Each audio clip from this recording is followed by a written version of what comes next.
কেন ছাড়লেন নগদ? চাকরি আর না করি, অনেক তো করলাম, সারা জীবন তো লোকজনকে ব্যবসা করালাম, কেন আমি যদি টেবিলের এই পারে ছিলাম আর ওই পারে গিয়ে দেখি কি হয়। আমরা অনেক সিইও কে স্পেশালি শুনি বা সিএফএ কেও শুনি যে বলে I like numbers, I love numbers. এটা মিনিংটা কি আসলে? এটা মিনিংটা হচ্ছে যে যখন অ্যাডগুলো হয়েছে নগদে বিভিন্ন সময়, আপনারা সরাসরি নগদ থেকে কখনো বিকাশের কথা বলা হতো না, তাতে বোঝা যেত যে যারা হচ্ছে ওই অফারে আছে তারা হচ্ছে বেকুব, যারা এই অফার হচ্ছে তারা হচ্ছে স্মার্ট। যে কোনো ফিডব্যাকই আসলে ইটস লাইক এ গিফট। কেন বাংলাদেশি ছেলেমেয়েরা আসলে সি পজিশনগুলোতে যেতে পারছে না কিংবা সিও হতে পারছে না, কি করলে তারা আসলে যেতে পারে সেই সম্বন্ধে যদি একটু বলেন। আমি যদি শিখে ফেলি বিষয়টা এবং আমি যদি স্ট্যাটাসকে ওটা ভাঙতে পারি, তাহলে অনেকেই ভাঙতে পারবে এই জিনিসটা। সুই হোক আর বালিশ হোক বা আলমিরা হোক, that's not a matter. Product সম্বন্ধে যদি জেনে ফেলি দেন এটা বিক্রি করা যাবে। সেলসে থাকতে গেলে এগ্রেসিভনেসও থাকতে হবে, বিনয়ী হতে হবে। আসসালামু আলাইকুম অ্যান্ড গ্রেটিংস। কেমন আছেন সবাই? আজকে আমরা এমন একজন মানুষকে নিয়ে এসেছি যিনি তার কর্মদক্ষতা দিয়ে বাংলাদেশকে প্রায় জয় করে ফেলেছেন, যিনি গ্রামীণ ফোনে চাকরি করেছেন দীর্ঘদিন জেনারেল ম্যানেজার হিসেবে বিভিন্ন লেভেলে, এবং উনি নগদে ছিলেন চিফ সেলস অফিসার হিসেবে, চিফ বিজনেস অফিসার হিসেবে এবং আরও সিও বেশ কিছু টপ লেভেলে। উনি বর্তমানে আছেন চিফ অপারেটিং অফিসার হিসেবে এসআর কেমিক্যাল ইন্ডাস্ট্রিজ লিমিটেডে। আপনারা কেউ তাকে চেনেন শেখ আমিনুর রহমান নামে, কেউ তাকে চেনেন চঞ্চল ভাই নামে। আমরা আমন্ত্রণ জানাতে চাই শেখ আমিনুর রহমান ভাই আমাদের ঢাকা পডকাস্টে। আপনাকে আমন্ত্রণ। কেমন আছেন ভাইয়া? আছি, ভালো আছে। আপনাদের অনেক ধন্যবাদ যে আপনারা আমাকে এখানে ইনভাইট করেছেন। আপনাকেও ধন্যবাদ। থ্যাংক ইউ চঞ্চল ভাই, আপনাকে দেখে ভালো লাগছে। তো আমরা আসলে অনেকেই হচ্ছে আপনার স্টোরিটা শুনতে চাই যে আপনি কিভাবে কর্পোরেট লাইফ শুরু করেছিলেন, এখানে কি মোটিভেশন ছিল। অনেকে আপনাকে বেস্ট সিইও হিসেবে জানে, যে ইন্ডাস্ট্রিতে যদি আমরা কর্পোরেটে গুড সিইও বলি, সেলসে যদি চিফ সেলস অফিসার বলি, তাহলে প্রথমেই হচ্ছে কয়েকজনের মধ্যে আপনার নাম চলে আসে। তো আমরা এই এক্সাইটিং জার্নিটাতে যেতে চাই আপনার সাথে। আচ্ছা, এটা কি আমি আমার ছোট থেকে শুরু করব? হ্যাঁ। আচ্ছা, আমি আসলে জন্মাই নারিন্দাতে, পরে আমি মুভ করি হচ্ছে কলাবাগানে আমার বেড়ে ওঠা ইনিশিয়াল লেভেলে। সো ওখানে আমি স্কুল ছিল, আমার মেরিগোল্ড কিন্ডারগার্টেন স্কুল ছিল, কাকুলিতে পড়েছি, নার্স টিউটোরিয়াল ছিল। এরপরে আমি চলে যাই হচ্ছে আমার বাবার সাথে মিডল ইস্টে চলে যাই, কাতারে ছিলাম আমরা 5 বছর প্রায়। সো ওখানে বাংলাদেশ মাসরুল হক মেমোরিয়াল স্কুল নামে একটা স্কুল আছে বাংলাদেশি, ওই স্কুলে আমি পড়ি। এরপরে আমি আব্বা আমাকে পাঠিয়ে দেয় হচ্ছে কুমিল্লাতে। কেন? কারণ ওখানে একটা হোস্টেল ছিল, ইস্পানি পাবলিক স্কুল, ওখানে হোস্টেলে রেখে পড়াবে, যেহেতু বাবা মা দেশের বাইরে ছিলেন। তো ওইখানে পাঠিয়ে দেওয়ার পরে ওখানে ম্যাট্রিক পরীক্ষা দিলাম। বাট ওখানে একটা জিনিস আমার অনেক লাভ হয়েছে, ওখানে প্রায় 300 স্টুডেন্ট ছিল হোস্টেলে। সো ওখানে বিভিন্ন জেলার ছেলেপেলে ছিল। সো প্রত্যেকের সাথে কীভাবে মিশতে হয় বিভিন্ন জেলার ছেলেপেলের সাথে, ওই জিনিসটা আমি শিখলাম। কেন আমি পিছনে আসলাম কিন্তু এই কারণ আমি কর্পোরেটে আমার কি করেছি না করেছি, আমি কিন্তু এখান থেকে শুরু। হ্যাঁ, কারণ বেসটা ওখান থেকে যে বিভিন্ন লোকজনের সাথে কীভাবে মেশা। এবং আমি আসলে তখন থেকে আসলে একটু এক্সট্রোভার্ট হওয়া শুরু করলাম। যদিও আমি আগেও আমাদের বাংলাদেশ মাসরুল হক মেমোরিয়াল স্কুল ওখানে কিছু অনুষ্ঠানে আমি যদিও উপস্থাপনা করেছি, বাট একটু ইন্ট্রোভার্ট টাইপের প্যাটার্ন ছিলাম, শান্ত ছিলাম আমি, যদিও আমার নাম চঞ্চল। তারপরেও ওই ধরনের কিছু উপস্থাপনা আমি করেছি। বাট তারপরেও মেইন এক্সট্রোভার্টনেসটা হচ্ছে আমার ওই স্কুল থেকে। তারপরে ম্যাট্রিক পাস করার পরে আমি নটরডেম কলেজে ভর্তি হই 1988 সালে, এবং বন্যা ছিল ওই বছর। হ্যাঁ, এবং আমরা প্রথম দিন যখন ক্লাসে যাই হাঁটু সমান পানি। হ্যাঁ, সো আমাদের সেদিনই বলা হলো যে আপনাদের 1 মাসের বন্ধ। সো প্রথম দিন কলেজে গিয়ে আমাদের বন্ধ। অ্যান্ড দেন আফটারওয়ার্ডস আমরা ক্লাস শুরু করি এবং নটরডেম কলেজ থেকে পাশ করি। তারপরে আমি বিকম করি সিটি কলেজ থেকে, তখন ঢাকা ইউনিভার্সিটির আন্ডারে ছিল এই বিকম। অ্যান্ড দেন মাস্টার্স করি ঢাকা কলেজ থেকে, ওটা আবার ন্যাশনাল ইউনিভার্সিটির আন্ডারে। আর এদিকে এশিয়ান ইউনিভার্সিটিতে হচ্ছে আমি MBA করেছি মার্কেটিংয়ে। আচ্ছা। বাট এর মধ্যে এর আগেই আর কি আমি যখন বিকম শেষ করার পরে আমি আবার ICMA-তে কিছুদিন পড়েছিলাম। ওই সময় আমার এক বন্ধু ছিল ইমু নামে, তো বললো যে তুই তো কম্পিউটার পারিস, একটা 97 সালের একদম প্রথম দিকে বললো যে একটা ইশতেহার এসছে যে গ্রামীণ ফোনে লোক নিবে। আচ্ছা, আমাদের মধ্যে কেউ তো ওরকম কম্পিউটার পারে না, তুই পারিস, তুই অ্যাপ্লাই করে, কম্পিউটার লিটারেসিটা লাগবে। আচ্ছা। আমি কোথায় কি কাজ করবো না করবো, ওরাই বন্ধুরা মিলে ওরা ওই যে নীলক্ষেতে ওরা আমার সিভিটা তৈরি করে দেয়, তৈরি করে ওরাই পাঠিয়ে দিয়েছিল গ্রামীণ ফোনে। তো এটা জানুয়ারির দিকের ঘটনা, বাট আলটিমেটলি এটা মার্চের দিকে, মার্চে না মে মাসের দিকে আমার হঠাৎ করে ইন্টারভিউ কল আসে। তখন একটা ইন্টারেস্টিং গল্প বলি আমি, যে গ্রামীণ ফোন থেকে লোক পাঠিয়েছে বাসায়, আর ঠিকানাটা ছিল হচ্ছে আমার এক বন্ধুর বাসায়। আমার ঠিকানাটা, কারণ আমরা প্রায় বাসা বদলাতাম, সো একটা ফিক্সড বাসা থাকলো, তো ওই বাসাটা পার্মানেন্ট বাসা। আমার ফ্রেন্ডের নাম হলো মঈন, ওই ফ্রেন্ডের বাসায় গেছে। বাট ওখানে তো শেখ আমিনুর রহমান লেখা। আমার আন্টি আমার ভালো নাম জানে না, তো ওখানে যখন নক করে বলছে শেখ আমিনুর রহমান আছে কিনা, মানে এই নামে তো কেউ থাকে না। তারপরে ভাগ্যিস ওই আমার ফ্রেন্ডের বোন ছিল, বললো এটা তো চঞ্চল ভাইয়ের নাম। তখন জিজ্ঞেস করে কি বলে ওনার কালকে ইন্টারভিউ আছে, তো উনি যেন গ্রামীণ ফোনে গিয়ে ইন্টারভিউটা দেয়। তো আগে ওরকম কোনো চিঠি আসতো না, ওই একদম ওই যে পিয়ন দিয়ে লোক পাঠিয়ে দিত যেরকম করে। অ্যান্ড দেন পরে ফোন দিলে বললো যে আগামীকাল 10:30টার সময় আপনার ইন্টারভিউ। অ্যান্ড দেন আমি ইন্টারভিউ দিই। আমি ইনিশিয়ালি জয়েন করি হচ্ছে টেকনোলজি ডিভিশনে, যদিও আমার কিন্তু পুরোপুরি কমার্স ব্যাকগ্রাউন্ড। এটা খুব ইন্টারেস্টিং যে আমি অ্যাপ্লাই করেছিলাম সেলসে, বাট তারা ডেকেছে হচ্ছে রেডিও প্ল্যানিংয়ে সাইট ফাইন্ডিং অফিসার হিসেবে। আচ্ছা, তো ইন্টারভিউ দিলাম। আমার ওখানে তখন ফরেনার বস ছিলেন, বা তখন গ্রামীণ ফোনের মেজরিটি তখন ফরেনার বস ছিল। তা ইন্টারভিউ দিলাম, ইন্টারভিউ দেওয়ার পরে ইন্টারভিউতে টিকলামও। এবং এটারও খুব একটা ইন্টারেস্টিং ঘটনা আছে যে যেদিন ইন্টারভিউ দিলাম তার একদিনের মধ্যেই আবার আমার কাছে কল আসলো যে 1 জুনে জয়েন করতে। বাট ওই সময় আবার আমরা আইসিএমএতে পরীক্ষা ছিল। তা গেলাম তাই আমি বললাম যে আমি জয়েন করি, বাট আমি কিন্তু আজকে কাজ করতে পারবো না, কারণ আমার পরীক্ষা আছে আইসিএমএতে। তখন বললো যে ঠিক আছে, যে সাইন টাইন করে চলে যান, আপনি পরীক্ষা দিয়ে যান। বাট আমার যে ফরেনার বসটা ছিল, হি ওয়াজ ডাচ, নিকো ডুপিস নাম। তো বললো তুমি যেহেতু জয়েন করেছো, তুমি গাড়ি নিয়ে তুমি ক্লাসে যাও। গ্রামীণের গাড়ি নিয়ে খুব অবাক হয়ে গেলাম। চাকরি তো ঢুকতেই পারলাম না, গাড়িও দিয়ে দিল। খুব ভাব নিয়ে গাড়ি নিয়ে চলে গেলাম আইসিএমতে পরীক্ষা দিতে। সব ফ্রেন্ডরা দেখে তোর গাড়ি না, চাকরিতে জয়েন করলাম। গাড়িও দিবে, মোবাইলও দিবে। ঠিক আছে, রেয়ার ব্যাপার। That was 1 June. তারপরে গেলাম পরীক্ষা দিলাম, এবং গাড়ি আমার সাথেই ছিল। আমি পরে বাসায় গেছি ওই গাড়ি নিয়ে। বা এটা একটা ওয়াও ফিলিং যে একটা চাকরিতে জয়েন করার সঙ্গে সঙ্গে আমাকে একটা গাড়িও দিয়ে দিয়েছে, যদিও এটা তার আমার বসেরই গাড়ি। যেহেতু তুমি যাবা পরীক্ষা দিতে, কালকে মাথার টেনশন রেখো না, তুমি যাও। অ্যান্ড দেন আমি গ্রামীণ ফোনে জয়েন করি। যদিও আমি সেলসে অ্যাপ্লাই করেছিলাম, বাট টেকনোলজি ডিভিশনে। বাট ডিপার্টমেন্টের নাম ছিল রেডিও প্ল্যানিং। আচ্ছা, তা আমাকে জিজ্ঞেস করেছি রেডিও প্ল্যানিং সম্বন্ধে কোনো ধারণা আছে কিনা। আমার কোনো ধারণা নেই। রেডিও সম্বন্ধে জানি যে রেডিওতে গান বাজনা হয় বা খবর টবর হয়, এগুলাই জানি। তখন আসলে ওই শর্ট ওয়েভ ফ্রিকোয়েন্সি এগুলো নিয়ে ডিসকাশন করলো। বললো যে এইটা নিয়ে তোমাদের ওরকম কোনো কাজ করা লাগবে না, কোথায় কোথায় বেস স্টেশন হবে এটা তোমরা খুঁজবা। তখন আমার কাছে একটা জিনিস মাথায় আসলো যে চাকরিটা চ্যালেঞ্জিং এই সেন্সে যে সারা বাংলাদেশ ঘুরতে পারবো, এটা আমার জন্য অনেক মজা, বাংলাদেশ দেখতে পারবো। তারপরে আমি রাজি হয়ে গেলাম, চাকরিতে ঢুকে গেলাম।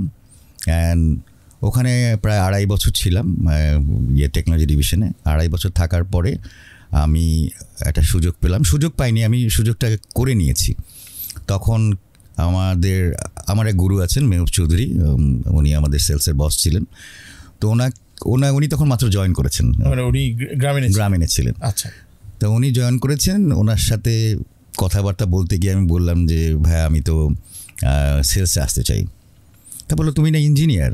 না ভাই আমি ইঞ্জিনিয়ার না, আমার পুরোপুরি কমার্স ব্যাকগ্রাউন্ড, এবং সেলসে আমি অ্যাপ্লাই করেছিলাম, বাট আমাকে এখানে ডিপার্টমেন্ট নিয়েছে আর কি। বললো ওকে ফাইন। অ্যান্ড দেন নতুন উনি বললেন যে এরকম যে সেলসে নেবে, একে বললেন এইচআরকে। তো বললো আমাদের এখানে এরকম কোনো পলিসি নেই যে ডিভিশন চেঞ্জ করা যায়। হ্যাঁ, তখন হচ্ছে পলিসি তৈরি করতে বললো যে পলিসি তৈরি করুন। তখন আমি রিটেন দিয়ে আবার ভাইভা বলি বা যাই বলি ইন্টারভিউ দিয়ে আমি সেলসে জয়েন করি নতুন করে মানে আমি পুরানো এমপ্লয়ি, বাট নতুন পলিসি এটা হয়েছে। তখন আমার সাথে আরও কিছু ছেলেরা আর কি, মানে আরও কিছু এমপ্লয়ি জয়েন হলো, একসাথে আমরা সেলসে জয়েন করলাম 99-এর শেষের দিকে আর কি। তা সেলসে প্রথমেই আমার ডিউটি পড়ল, মানে যেই উইংটা ছিল এজেন্ট ম্যানেজমেন্ট। সো বাংলাদেশে বিভিন্ন জায়গায় মোবাইল বিক্রি করতো আর কি পথে পথে আর কি বিক্রি করতো, হ্যাঁ, বা ডোর টু ডোর বিক্রি করতো। পথে পথে বিক্রি করতো মানে পথে পথে বলতে door to door, door to door sales ছিল। তো ওই এজেন্টগুলোকে দেখতে হবে। তখন প্রায় 40-50 জন এজেন্ট ছিল সারা বাংলাদেশে। তো ওইখানে আমি দায়িত্ব পেলাম, আমার বস ছিলেন। তো কী কাজ করব না করব এটা জানতে না বা বুঝতেই আমার বস ছুটি নিলেন, চঞ্চল তুমি এটা দেখো। আমি তো জানি না আসলে কী করতে হবে, বাট ওনার চিন্তাটা ছিল এরকম, উনি যদি আমাকে পানিতে ঝাঁপায় যদি না ফেলতো তাহলে আমি তো আসলে পারতাম না, সাঁতার শেখা হতো না। তো উনি বলে দিলে this are the check list, এই করবা, সকালবেলায় এসে এটা করবা, বিকেলবেলা এটা করবা, দুপুরে এই ফলো আপ করবা, এইটাই, দ্যাটস ইট, এবং রেগুলার সেলসের হিসাবটা রাখবা। তো উনি যেহেতু ছুটিতে চলে গেলেন সপ্তাহখানেকের জন্য, আমি কাজ করা শুরু করলাম এবং আমি আসলে খুব তাড়াতাড়ি জিনিসটা শিখে গেলাম। সো ওখানে কিছুদিন ছিলাম, তারপরে ডিলার ম্যানেজমেন্টে কাজ করলাম, তারপরে কাজ করলাম লজিস্টিক্সে কাজ করেছি। লজিস্টিক্সে কাজ করতে করতে একটা নতুন উইং তৈরি করলাম আমরা, হচ্ছে বিজনেস সাপোর্ট ইউনিট, যে বিভিন্ন রিপোর্ট দিয়ে বিভিন্ন ডিপার্টমেন্টকে সহায়তা করলাম, এরকম ধরনের কাজ করলাম। অ্যান্ড দেন চলে যাই একটা আবার নতুন করে একটা স্কোপ আসে, আমাদের রিজিওনাল একটা স্ট্রাকচার হয় আর কি, এফএমসিজির মতো। আচ্ছা, এর আগে আমাদের এরকম স্ট্রাকচার ছিল না আর কি। হ্যাঁ, ওই এফএমসিজি স্ট্রাকচারে আমি খুলনার রিজিওনাল হেড হিসেবে দায়িত্বপ্রাপ্ত হই। ওখানে আমি 2 বছর কাজ করি, তারপরে চলে আসি হচ্ছে নতুন রিজিয়ন তৈরি হয়, সেটাও আবার নতুন রোল আউট করলাম, ময়মনসিংহ রিজিয়ন। আচ্ছা, সো ময়মনসিংহ রিজিয়ন ওখানেও 2 বছর ছিলাম। অ্যান্ড দেন পরে ঢাকায় রিজিয়নাল হেড হিসেবে আমি ব্যাক করি, ওখানেও আমি 4 বছর ছিলাম। তো 2013-র দিকে আমি চাকরিটা ছেড়ে দিই। কারণ হচ্ছে যে গ্রামীণ ফোনে প্রায় আমার 16.5 বছর হয়ে গেছে। 16 বছর অলরেডি। তখন 2013 মোস্ট অফ দ্য টাইম সেলসে ছিলেন? পুরোপুরি সেলসে, ইনিশিয়াল ওই 2 বছর বাদে আমি পুরোপুরি সেলসে ছিলাম। তো সেলসে প্রত্যেকটা উইংয়েই কাজ করার আমার সৌভাগ্য হয়েছে। তারপরে আমি 2013 সালে চাকরি ছাড়ার কারণটা হচ্ছে যে আমার কাছে মনে হচ্ছে this is my comfort zone. So এখান থেকে বের হয়ে যদি কোনো কিছু করা যায়, যদিও Grameenphone it's a wonderful company, ছাড়াটা খুব কষ্টকর ছিল। কারণ আমি যখন জয়েন করে মাথার মধ্যে ছিল আমাকে লাথি মেরে না বের করলে আমি বের হবো না, কারণ এত ভালো এনভায়রনমেন্ট আর কোনো কোম্পানিতে আমি আসলে দেখিনি বা পাই না বা গল্পও শুনি না। হ্যাঁ, তো সো তারপরেও চ্যালেঞ্জ নিলাম, নিয়ে আমি বের হই। পরে ওখানে শিওর ক্যাশ নামে একটা কোম্পানি, তখন শিওর ক্যাশ এমএফএস কোম্পানি, ওখানে আমি 10 মাস কাজ করি। আচ্ছা, মানে এটা অনেকটা বিকাশ নগদের এরকম মতোই, এটা প্রথম দিককার ছিল। এবং এটা মাল্টি ব্যাংক একটা কোম্পানি ছিল, ওই ফার্স্ট সিকিউরিটি ইসলামী ব্যাংক, তারপর যমুনা ব্যাংক, রূপালী ব্যাংক, এদের সাথে কাজ ছিল। অ্যান্ড দেন ওখানে 10 মাস কাজ করার পরে এটা আসলে আমার একটা কালচারাল শখ ছিল, গ্রামীণ ফোন থেকে একটা লোকাল কোম্পানিতে যাওয়া। সো আমি হয়তো বা কোপ আপ করতে পারিনি। পরে চিন্তা করলাম যে চাকরি আর না করি, অনেক তো করলাম, সারা জীবন তো লোকজনকে ব্যবসা করালাম, কেন আমি যদি টেবিলের এই পারে ছিলাম ওই পারে গিয়ে দেখি কী হয়। সো আমি তখন আবার ব্যবসা করা শুরু করলাম। কত সালে? এইটা 2015 সাল থেকে আমি শুরু করেছি, ব্যবসা করা শুরু করলাম, ডিস্ট্রিবিউশন ব্যবসা, যেটা আমি ভালো বুঝি, আর কর্পোরেট গিফট আইটেম সাপ্লাই, এটা নিয়ে আমি কাজ শুরু করলাম। ডিস্ট্রিবিউশন ব্যবসা বলতে মানে অন্য কারো প্রোডাক্ট আপনি ডিস্ট্রিবিউশনের দায়িত্ব নিলেন? আমি গ্রামীণ ফোনের প্রোডাক্টই বিক্রি করেছি, তারপরে এসিআই, তারপর নিউজিল্যান্ড ডেয়ারি মিল্ক, এগুলার আমি প্রোডাক্ট বিক্রি করেছি। সো এটা বোঝার জন্য অ্যাজ এ ডিস্ট্রিবিউটার কীভাবে আর কি কাজ করা যায়, কারণ ডিস্ট্রিবিউটার নিয়ে কাজ করেছি, ওদের কাজ করিয়েছি, বাট আমি যদি নিজে ডিস্ট্রিবিউটার হই কী হয় না হয় এটা বোঝার জন্য আমি ওগুলা করলাম আর কি। তা ডিস্ট্রিবিউটারশিপ করলাম আর কর্পোরেট গিফট আইটেম সাপ্লাই করতাম বিভিন্ন কর্পোরেট কোম্পানিতে। সো এটা করতে করতে 2019 সালের দিকে নগদ শুরু হয়। তা নগদ শুরু হওয়ার পরে ওখানে যে এমডি ছিলেন উনি আমাকে চিনতেন আগে থেকে, তা উনি আমাকে বললেন যে চন্দ্র ভাই, আপনি যদি আমাদের সাথে জয়েন করেন ভালো হয়, আমাদের সেলসটা যদি আপনি একটু গুছিয়ে দিতে পারেন। তা আমি চিফ সেলস অফিসার হিসেবে ওখানে জয়েন করলাম। অ্যান্ড মোটামুটি ওখানে একটা ছোট চ্যালেঞ্জও ছিল। আমি যখন জয়েন করি তখনই একটা লিমিটের একটা ছিল, সমস্যা ছিল। সমস্যা বলতে হচ্ছে নগদ একটা সময় আনলিমিটেড দিতে পারতো, ক্যাশ আউট ক্যাশ ইন এগুলো করতে পারতো, যেহেতু এটা বাংলাদেশ ব্যাংকের আওতায় ছিল না, তখন পোস্ট অফিসের আওতায় ছিল। বাট যখন বাংলাদেশ ব্যাংকের আওতায় চলে আসলো তখন একটা লিমিটের মধ্যে বিকাশের যে লিমিট ছিল বা রকেটের যে লিমিট ছিল ওই লিমিটটা নগদকে দিয়ে দিল। বাট আমরা তখনও ম্যাচ লেভেল ওরকম করে যাইনি, যার কারণে শুধু এসএমই হয়তো বা ওই সময় এটা লিমিটটা ইউজ করতো, তার করে সেলসটা পড়ে যায়। ঠিক ওই সময় আসলে আমার জয়েন করা। আচ্ছা, তা তখন আসলে আর এখানে এই চ্যালেঞ্জের ব্র্যান্ডে কাজ করতে গিয়ে আসলে তখন যেটা করতে হচ্ছে সকল সেলসে যারা ছিল আমাদের সাথে, সহকর্মী যারা ছিল, ওদের সাথে একদম হাতে হাত মিলে কাজ করতে হয়েছে। হ্যান্ডস অন ট্রেনিং বলি বা তাদের সাথে মিলে বিভিন্ন জায়গায় আমি সারা বাংলাদেশ মোটামুটি ভিজিট করেছি সবার সাথে করে। অ্যান্ড আলটিমেটলি আস্তে আস্তে রেজাল্ট আসা শুরু হয়। কারণ আমাদের সাথে তখন যদি বলি আমাদের বডি ল্যাঙ্গুয়েজটা একটু ঢিলা ছিল সেন্স যে একটা চ্যালেঞ্জের ব্র্যান্ড কী করবো না করবো, রাদার অ্যাক্টিভ হওয়ার কথা, বাট এই জায়গাটা একটুখানি ছিল। বাট আমরা সবাই মিলেই এটা ওভারকাম করে আমাদের একটা ভালো একটা গ্রোথ নিয়ে আসি। দেন কিছুদিন পরে 2 বছর পরে আমি সিএমও হিসেবে কাজ করা শুরু করি। সিএমওর পরে আমি তারপরে সিবিও হিসেবে কাজ করি। সিবিও থাকার সময় আমি আবার দুবাই থেকে একটা আবার অ্যাওয়ার্ডও পাই ফিনটেকে কন্ট্রিবিউশনের কারণে। আর এইখানে আরও একটা ছিল, নগদে কাজ করতে করতে একটা জিনিস ছিল যে সবাই আসলে আমাকে খুব পছন্দ করতো। সো 2020-21 দিকে আমি আবার পিপলস লিডার্স অ্যাওয়ার্ড একটা আমি পেয়েছি ওখানে। আচ্ছা, congratulations. Thank you so much. কারণ হচ্ছে আমাকে মেজরিটি আমি যদি বলি যে গ্রামীণও যদি বলি বা অন্যান্য কোম্পানিতে বলি বা নগদেও যদি বলি, মেজরিটির সহকর্মীরা আমাকে খুব পছন্দ করতো বা এখনও করে আর কি, এবং ওই যোগাযোগটা রেখেছে। মেবি আমার লিডারশিপটা ওরকম ছিল এই কারণে আর কি। আচ্ছা, তারপরে লাস্টে আমি নগদে চিফ কর্পোরেট অ্যাফেয়ার্স অফিসার হিসেবে কাজ করি। আমি আপনাকে এখানে একটু থামাই, মানে আমার কাছে কেন মনে হয়েছিল আমি জানি না, মানে আমাদের একটা পারসেপশন ছিল যে নগদটা বোধ হয় যে যেভাবে ঢিলে ঢালা কাজ করতো ইনিশিয়াল স্টেজে, মনে হতো যে এটা একটা সরকারি কোম্পানি, মানে এরকম একটা কিন্তু পারসেপশন ছিল। তো এইটা মনে হয় একটা চেঞ্জের পিছনে কিংবা এটাকে একটা মানে ফুল ফেজে একটা কর্পোরেট এনভায়রনমেন্ট আনতে বোধ হয় অনেক কিছু করতে হয়েছে। এটা বাইরে থেকে দেখে মনে হচ্ছে এরকম, বাট আমি আই উড সে যে নগদের ইন্টারনাল একটা বিষয় ছিল যে অনেক ডাইনামিক ডিসিশন নিয়েছি আমরা, যার জন্য হয়তো বা খুব তাড়াতাড়ি আমরা সেকেন্ড পজিশনে আসতে পেরেছি। এখানে আমাদের সহকর্মী যারা ছিল সবাই মিলে আসলে একত্রিত হয়ে কাজ করেছি, এবং আমাদের প্ল্যানিংগুলো ওরকম ধরনের ছিল। আমাদের সবসময় প্ল্যান A, B, C সবসময় থাকতো। সো এই কারণে আমাদের ওই অ্যাজাইলনেসটা পরে দেখা গেছে, হয়তো বা ইনিশিয়াল লেভেলে হয়তো বাইরে থেকে বোঝা যায়নি। বাট যে কোনো একটা কোম্পানি, স্টার্ট আপ কোম্পানি দাঁড় করাতে সময় লাগে, তখন স্টার্ট আপ কোম্পানি ছিল। সো এখানে আসলে ওই ডাইনামিক ডিসিশনগুলোর কারণেই আসলে আমরা পেরেছি। ভাই, আপনার কাছে এখানে আমার একটা প্রশ্ন আছে। যেমন আমরা এই যে টাকা ট্রান্সফার করছি বা মানি ট্রান্সফার করা যায়, বিল দেওয়া যায়, এই জিনিসগুলো আসলে আমরা কিন্তু শিখেছি বিকাশের মাধ্যমে। তো অলরেডি তাদের একটা প্রতিষ্ঠিত মার্কেট ছিল। যেমন আমরা সবসময় শুনি যে বিকাশ মানে হচ্ছে 360 ডিগ্রি, আমি এই সার্কেলের টাকাচ্ছি সব জায়গায় বিকাশ। ওই অবস্থাতে ভাইয়া আপনারা নগদকে নিয়ে আসলেন, তো ওই ইনিশিয়ালি আপনাদের অবস্থানটা কিভাবে ফিক্স করলেন বা একটা অবস্থানে নিজেদেরকে নিয়ে আসলেন?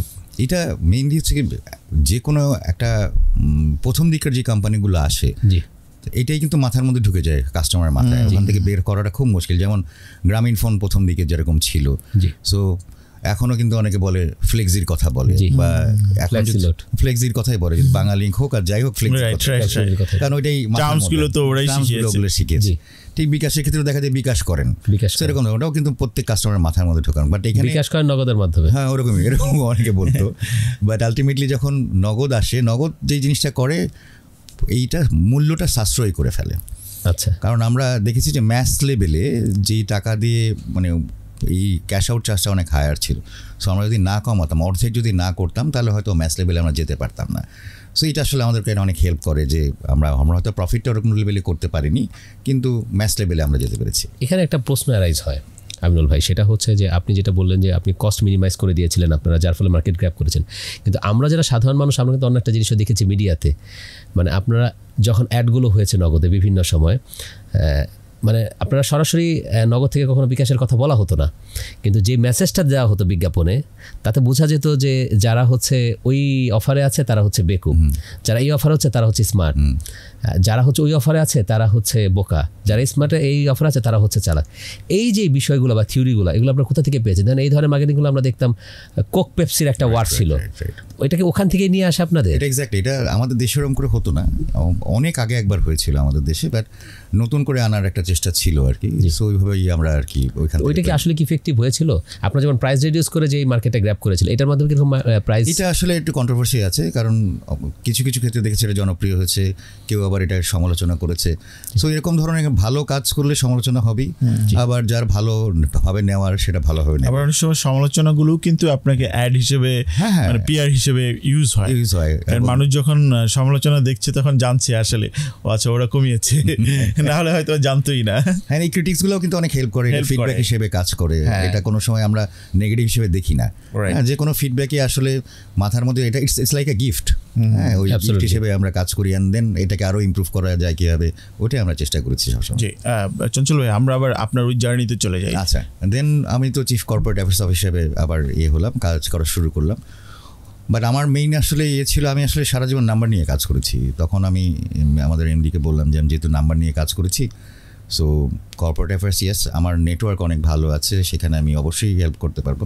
বাট বিজনেসে যদি আমার সাথে না থাকে তাহলে আমি হয়তো কন্টিনিউ করবো না, বা এরকম ধরনের না না না ওটা নিয়ে আপনি চিন্তা করেন না, আপনি করেন। অ্যান্ড দেন আমি যেটা আমার কাজ ছিল বা যেটা আমাকে করতে দেওয়া হয়েছিল ওটা আমি শেষ করে দেন আমি ছেড়ে দিই নগদ কোম্পানি। গত বছর অক্টোবরে, 2023 অক্টোবরে ছেড়ে দিই। কেন ছাড়লেন নগদ? ছাড়লাম যে এইটাই আমার তো আসলে বিজনেস নিয়ে আমি আসলে আই লাভ নাম্বারস।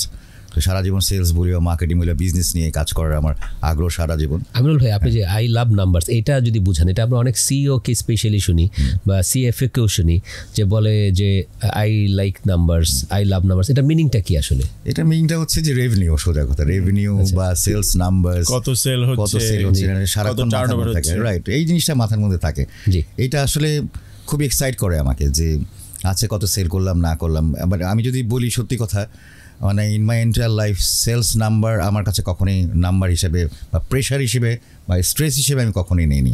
দুইটা জিনিস হবে, হয় পারবো নাহলে পারবো না, এটাই আমি সবসময় করেছি। বা আমি আমার সবসময় জুনিয়রদের বলেছি যে এটা নিয়ে স্ট্রেস নিবে না কখনোই।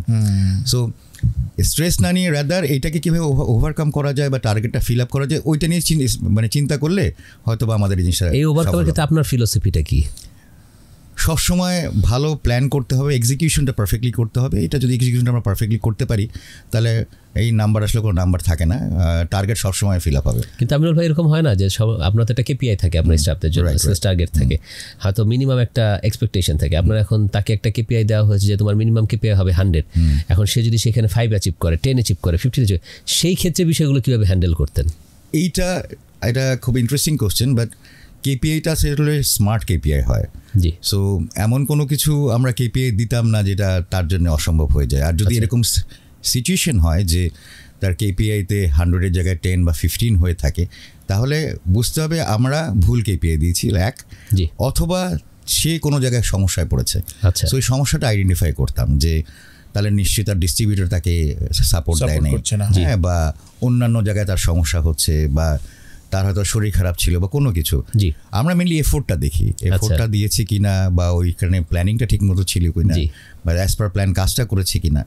তারপর যদি দেখতাম যে না আসলে কোনো ঠিক মতো হয়নি, তখন তাকে অ্যাসেস করতাম যে না তাহলে তুমি আসলে এখানে তুমি অ্যাডজাস্ট করতে পারো, let's try some other way, বা কোনো অন্য ডিপার্টমেন্টে। বাজারে একটা কথা প্রবর্তন আছে বা সবাই বলে যে বিকাশ পুরো মার্কেটটাকে তৈরি করলো, ঠিক করলো, সবকিছু করলো, জাস্ট নগদ এসে ঢুকে গেল। এটা কি সত্যি? না, এখানে তো অনেক প্লেয়ার এসছে, অনেক প্লেয়ার। রকেট ছিল না, রকেট তো এখনো আছে, রকেট এখন আছে রাজবাংলা যেটা। হ্যাঁ, বাট এটা একটা একজন তো মানে ফার্স্ট কামার হিসেবে একজন থাকবেই, ফার্স্ট কামার বেনিফিটও নিয়ে নেয়। সো আলটিমেটলি পরে যারা আসে তাদের জন্য অবশ্যই অনেক সুবিধা হয়, কারণ তাদের ওই এডুকেশনটা বা এডুকেট করার টাকাটা খরচ হয় না। হ্যাঁ, সো ওই জায়গাটায় একটা বেনিফিট থাকে।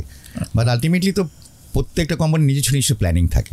হ্যাঁ, চঞ্চল ভাই, আমরা ওই কথায় চলে যাই। যেমন আপনি যখন নগদ ছাড়লেন, তার মানে এটা রিজন ছিল যে আপনাকে যখন কর্পোরেট অফিসার করা হলো, আপনি যখন নাম্বার নিয়ে প্লে করতে পারছেন না, মানে আপনার যেটা মেইন জায়গা যেটা হচ্ছে আপনার সেলস মার্কেটিং, সেখানে ছিলেন না, তখন আপনি ডিমোটিভেশন ফিল করা শুরু করলেন। Right. And that was the reason যে আপনি নগদ ছেড়ে দিলেন গত বছরের অক্টোবরে। দেন আপনি কি করলেন? আচ্ছা, এরপরে হচ্ছে যে আমার একটা প্যাশন হচ্ছে মানে এটাও অনেক আগে থেকে শুরু হয়েছে। আমি ট্রেনিং দিতে খুব পছন্দ করি। আচ্ছা।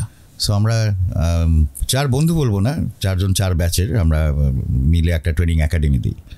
সো ওই ট্রেনিং একাডেমি দিয়ে আমরা কাজ শুরু করি, তারপরে আবার শুরু করি হচ্ছে কর্পোরেট গিফট আইটেম নিয়ে কাজ শুরু করি আবার। তারপর আরও একটা কাজ করেছি মাঝখানে, আমার হচ্ছে আরেকটা প্যাশন হচ্ছে টেবিল টেনিস খেলা। আচ্ছা, সো ওইটার একটা আমরা আবার 3-4 বন্ধু মিলে আমরা টেবিল টেনিস একটা একাডেমি দিয়েছি উত্তরায়। সো আমাদের আরও একাডেমি করেছে, এখন আমরা ট্রেনিং দিই, আবার ওখানে এসে অনেক প্লেয়াররা খেলেও, আমরা টুর্নামেন্টগুলোও দিই। সো আমার প্ল্যান আছে যে এই একাডেমিটা আর হয়তো এক্সপ্যান্ড করবো, সামনে বনশ্রী বা গুলশানের দিকে নিয়ে আসবো, এরকম ধরনের প্ল্যান আছে। সো এটা করতে করতে আমার ওই যে মেহবুব ভাইয়ের কথা প্রথমে যেটা বললাম, যে মেহবুব ভাই এক জায়গায় এখন ওই যে এসআর গ্রুপে উনি অ্যাডভাইজার হিসেবে আছেন। তো উনি বললে, চঞ্চল তুমি তো এগুলো করছো, ওইটার পাশাপাশি তুমি চাকরিতে ঢুকছো না কেন? তাই মানে হ্যাঁ, চাকরি করাই যায়, কারণ এগুলো মোটামুটি গুছিয়ে গেছে। তো বললো যে এখানে একটা পজিশন ইয়ে আছে, তুমি কথা বলো এর সাথে, এমডি চেয়ারম্যানের সাথে, তারপরে দেখো যদি হয়। অ্যান্ড দেন আফটার ইন্টারভিউ দিলাম, দেওয়ার পরে দেখলাম ইটস চ্যালেঞ্জিং, কারণ হচ্ছে প্রথমত position is chief operating officer, but manufacturing আমি কোনোদিন কাজ করিনি। তারপরে আবার আমার সাইডের না, এটা হচ্ছে কেমিক্যাল ইন্ডাস্ট্রি। হ্যাঁ, তো টোটালি ডিফারেন্ট। সেই ম্যাট্রিকের সময় সায়েন্স ছিল, এখন তো ওই সিম্বলও বলতে পারবো না। বাট এনিওয়েজ, কাজ তো কাজই, বুঝতে হয়তো মাসখানেক সময় লেগেছে। নাও আই এম ডেলিভারিং মাই এখন হচ্ছে প্ল্যান্টও দেখছি, সেলসও আছে, HR, ফাইন্যান্স, এভরিথিং এখন আমার দেখতে হচ্ছে। আচ্ছা, টোটালটা দেখতে হচ্ছে, যে আমার অভিজ্ঞতা বাড়ছে। আমি যে কিছুক্ষণ আগেও হয়তো শুনলেন যে চিফ লেভেলে ছিলাম বা C লেভেলে অনেক পজিশনে কাজ করেছি, এখন চিফ অপারেটিং অফিসার হিসেবে কাজ করি। সো নেক্সট লেভেলের জন্য আমি রেডি হচ্ছি আর কি। সো এটাই আমার, যদি আমি ক্যারিয়ার বলে থাকি, দ্যাটস অ্যাবাউট মি। তাহলে কি আমরা আমিনুল ভাইকে চিফ অপারেটিং অফিসার বলবো না চিফ এভরিথিং অফিসার বলবো? হ্যাঁ, এখন অপারেটিং অফিসার বললেই ভালো, হয়তো চিফ এভরিথিং অফিসার সামনে হবো। আমিনুল ভাই, এই যে আপনি বিভিন্ন সেক্টর থেকে বিভিন্ন সেক্টরে এসে কাজ করছেন, তো এই ক্ষেত্রে আমার একটা প্রশ্ন, আপনি গ্রামীণ ফোনে চাকরি শুরু করলেন, পরে নগদে আসলেন, পরে কিছুদিন বিজনেস করলেন, পরে আবার এখন আপনি হচ্ছে কেমিক্যাল ইন্ডাস্ট্রি। এই যে বিভিন্ন সেক্টরগুলোতে যাচ্ছেন, তো এটা কি চ্যালেঞ্জিং হচ্ছে না? আপনি যেটা বললেন যে 1 মাসের মধ্যে আমি গ্র্যাব করছি, কিন্তু আলটিমেটলি কি সেটা আসলে গ্র্যাব করা যায়? আচ্ছা, ইটস ভেরি গুড কোশ্চেন। আমাদের না একটা কনসেপ্ট থাকে, আমি সিনিয়রদেরও দেখেছি, বা আমরাও হয়তো একটা গদবাধা চিন্তা করে থাকি যে ইন্ডাস্ট্রির সেই ইন্ডাস্ট্রি ছাড়া অন্য জায়গায় কাজ করতে পারবে না। লাইক FMCG হয়তো টেলকোতে কাজ করতে পারবে না, বা টেলকো FMCGতে কাজ করতে পারবে না, বা আমি সার্ভিস নিয়ে কাজ করেছি, আমি ম্যানুফ্যাকচারিং কাজ করতে পারবো না। সেই চ্যালেঞ্জগুলো দেখার জন্যই আসলে আমি যাচ্ছি, যে এক ইন্ডাস্ট্রি চেঞ্জ করলে আসলে কী সমস্যা হতে পারে। হ্যাঁ, আমি যদি শিখে ফেলি বিষয়টা, এবং আমি যদি স্ট্যাটাস কোটা ভাঙতে পারি, তাহলে অনেকেই ভাঙতে পারবে এই জিনিসটা। আমি একজন সাধারণ জনতা হিসেবে যদি পারি, তাহলে অনেক ব্রিলিয়েন্ট স্টুডেন্ট আছে বা ব্রিলিয়েন্ট এমপ্লয়িজ আছে, তারাও ইন্ডাস্ট্রি শিফট করতে পারবে, এবং অনেকের মাইন্ডসেট এটা চেঞ্জ হবে, যে এক ইন্ডাস্ট্রি থেকে আরেক ইন্ডাস্ট্রি যাওয়া যায়, সে এখান থেকে যে ডেলিভারি করেছে সে ওখানেও ডেলিভারি করতে পারবে। মেইন জিনিসটা হচ্ছে ফাউন্ডেশন। আমার যদি ফাউন্ডেশন থাকে, কাজ করার এক্সিকিউশনের ক্ষমতা থাকে, তাহলে ইন্ডাস্ট্রি যেটাই হোক না কেন, প্রোডাক্ট যেটা হোক, ফাউন্ডেশন বলতে কি বোঝাতে চাচ্ছেন? তাহলে আপনি যে আপনার জব লাইফ শুরু করলেন, ওইখানে আপনার ফাউন্ডেশনটা কোথায় হয়েছিল? ফাউন্ডেশন হয়েছিল এই যে আমি যখন গ্রামীণ ফোনে যাই, গ্রামীণ ফোনের বিষয়টা আমি সবসময় সবাইকেই বলি, দ্যাট ইজ আ কোম্পানি যেখানে আসলে আমাদের ওই যে গ্রুমিংটা হয়েছে। জি স্যার। হ্যাঁ, এই গ্রুমিংটা আসলে আমাদেরকে অনেক হেল্প করেছে, যার কারণে হয়তো বা এই যে কিছুক্ষণ আগে বললাম যে পিপলস লিডার্স অ্যাওয়ার্ড পেয়েছি। সো এই অ্যাওয়ার্ডটা পাওয়ার পিছনেও কিন্তু গ্রামীণ ফোনের অবদান আছে। এর কারণটা হচ্ছে কি, আমাকে একটা মানুষ বানিয়ে ছেড়েছে। জি ভাই।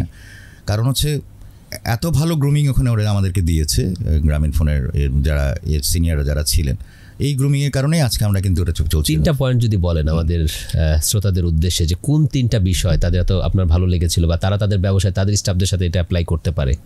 এখানে অনেক ব্যাপার আছে। আমি যদি বলি যে একটা মানুষ কীভাবে চলাফেরা করবে, কীভাবে কথা বলবে, কতটা বিনয়ী হতে পারে, লিডারশিপে কত রকম চেঞ্জেস আনতে পারে, হ্যাঁ, মানুষের দৈনন্দিন।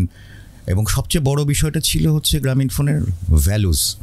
তাদের ভ্যালুসটা এত ভালো, এটা যদি আসলে মনের মধ্যে নেওয়া যায়, একটা ভালো মানুষ হওয়া যায়। আচ্ছা, সো এটাই। আর হচ্ছে যে অন্যান্য কোম্পানিতে এই যে চ্যালেঞ্জগুলো নিচ্ছি বলেই আমার ভালো লাগছে, যে আমি একটা কোম্পানি থেকে আরেকটা কোম্পানি যাচ্ছি এবং ওখানে গিয়ে যে আমি কাজ করতে পারছি, কারণ হচ্ছে আমার ফাউন্ডেশনগুলো এখানে হচ্ছে। ফাউন্ডেশন যদি বলে থাকি, আমার সেলসে একটা ফাউন্ডেশন আছে, আমি প্রতিটা উইংয়ে কাজ করেছি। জি, আমি হয়তো বা মার্কেটিংয়ে কাজ করেছি, মার্কেটিং প্রতিটা উইংয়ে কাজ করেছি। ওই জায়গাগুলো আমার ফাউন্ডেশন তৈরি হয়ে যাচ্ছে। আমি এইচআরেও কাজ করেছি, হ্যাঁ, সো এইচআরও একটা ফাউন্ডেশন আমার হয়েছে।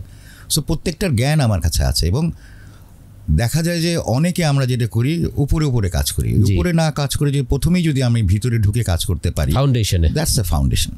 সো ওই ফাউন্ডেশনটাই কিন্তু হেল্প করে যে আরেকটা কোম্পানি বা আরেকটা ইন্ডাস্ট্রি বা যে কোনো কোম্পানিতেই আমরা যাই, ওইটাই আমাদেরকে হেল্প করে। তাহলে ভাই বিষয়টা কীরকম যে আমার ফাউন্ডেশনটা যদি স্ট্রং হয়ে যায়, আমাকে যে কোনো জায়গায় নিয়ে যাওয়া হোক না কেন, হয়তো আমাকে একটু আন্ডারস্ট্যান্ড করার জন্য কিছুদিন সময় লাগবে, কিন্তু ডেফিনেটলি আমি লিড করতে পারবো, সেল জেনারেট করতে পারবো। এটা সুই হোক আর বালিশ হোক বা আলমিরা হোক, that's not a matter. Product সম্বন্ধে যদি জেনে ফেলি, দেন এটা বিক্রি করা যাবে বা রেভিনিউ আনা যাবে। যে সেল করতে পারে সে যদি সে সুইও সেল করতে পারবে, উড়োজাহাজও সেল করতে পারবে। অবশ্যই। ইভেন আমি আমার এক্সপিরিয়েন্স থেকে যদি বলি, আমি অনেক আমাদের নেইবারিং কান্ট্রি যেমন ইন্ডিয়ান, শ্রীলঙ্কানদেরকে দেখেছি যে ওরা কিন্তু অতটা ইন্ডাস্ট্রি বেস সবসময় থাকে না। অনেক সময় হচ্ছে যে ইন্ডাস্ট্রি চেঞ্জ করেও তারা ভালো করছে, বিভিন্ন ইন্ডাস্ট্রিতে যাচ্ছে। এবং সেখানেও হচ্ছে যে ইভেন আমাদের যদি বাংলাদেশি যারা হচ্ছে এন্টারপ্রেনার আছে তারাও কিন্তু অ্যাকসেপ্ট করছে। কিন্তু হয়তো বা আমাদের এখানে একটা কালচার হয়ে গেছে বাংলাদেশি মানুষদের ক্ষেত্রে যে তারা ইন্ডাস্ট্রি চেঞ্জ করছে না কিংবা করতে দেওয়া হচ্ছে না। হ্যাঁ, কিন্তু এটা যদি ওপেন থাকে সেক্ষেত্রে ডেফিনেটলি যাদের ফাউন্ডেশন ভালো থাকবে তারা এসে ভালো করবে। Right right. তার মানে এটা হচ্ছে একটা রং কনসেপ্ট ভাইয়া, যে আমি একটা ইন্ডাস্ট্রিতে আছে, অন্য ইন্ডাস্ট্রিতে কাজ করতে পারবো না, বা সাপোজ আমি সায়েন্সে পড়াশোনা করেছি, আমি সেলস করতে পারবো না বা মার্কেটিং করতে পারবো না, এগুলো সম্পূর্ণ রং কনসেপ্ট। একদমই, আমার কাছে তাই লাগে। অনেকে হয়তো অন্য কথা বলতে পারে, বাট আমার কাছে বিষয়টা আসলেই রং মনে হয়। কেন একটা মানুষের ফাউন্ডেশন যদি স্ট্রং থাকে, কেন পারবে না? কাজ করার আগ্রহটা একটা ফ্যাক্টর, প্যাশনটা একটা ফ্যাক্টর। যদি প্যাশনটা ওইভাবে কাজ করে ডেলিভারি করতে পারে, হোয়াই নট? ভাই আমার একটা প্রশ্ন, আপনি তো সিইও হিসেবে কাজ করেছেন, অবশ্যই অনেককে রিক্রুট করেছেন, এছাড়াও কাজ করেছেন। যেটা ভাইয়া আমি যখন আমার BBA south east university complete করার পর আমি চাকরি খুঁজছিলাম। তো আমি যেখানেই অ্যাপ্লাই করছিলাম সব জায়গায় এক্সপিরিয়েন্স যাচ্ছিল। তো সমস্যাটা হচ্ছে আমি তো পড়াশোনায় মাত্র শেষ করলাম, তো আমি এখন এক্সপিরিয়েন্স কই থেকে দিব? তো আমি চেষ্টা করেছিলাম কিছু ভুয়া সার্টিফিকেট বানানোর, কাজে আসেনি। তো এই জিনিসগুলো আপনারা কেন করেন? এইটা কেন করে এটা আমার মাথায় ঢোকে না। কারণ এই জন্য তো এখন কিন্তু একটা জিনিস শুরু করেছে অনেক কোম্পানি, যে ইন্টার্ন হিসেবে নিচ্ছে। জি, ইন্টার্ন হিসেবে নিয়ে এরপরে তাদেরকে চাকরির সুযোগ দিচ্ছে, এখানে যারা যারা ভালো করছে বা যে ডিপার্টমেন্টের দরকার হয় ওইটা নিচ্ছে। সো এই জিনিসটা আমার মনে হচ্ছে এখন অনেক কোম্পানি শুধরাচ্ছে এই ইন্টার্নশিপের সুযোগ দিয়ে আর কি। সো এটা আমার কাছে মনে হয় এটা আগের যে মাত্র বের হলো একটা এক্সিকিউটিভ, ওইটা এক্সিকিউটিভে কি এক্সপিরিয়েন্স নেবে আর? চঞ্চল ভাই, আমার যেহেতু আপনি অনেক বছর সেলসে ছিলেন এবং সেলস নিয়ে আমার কিছু কোয়েশ্চেন আছে। প্রথম কোয়েশ্চেন হচ্ছে, একজন ভালো সেলসম্যান কিংবা একজন সেলস ম্যানেজারের আসলে কী কী গুণ থাকা উচিত? আমি বেসিক কিছু বলবো। বেসিক হচ্ছে যে সবচেয়ে বড় ব্যাপারটা হচ্ছে যে কমিউনিকেশন থাকতে হবে।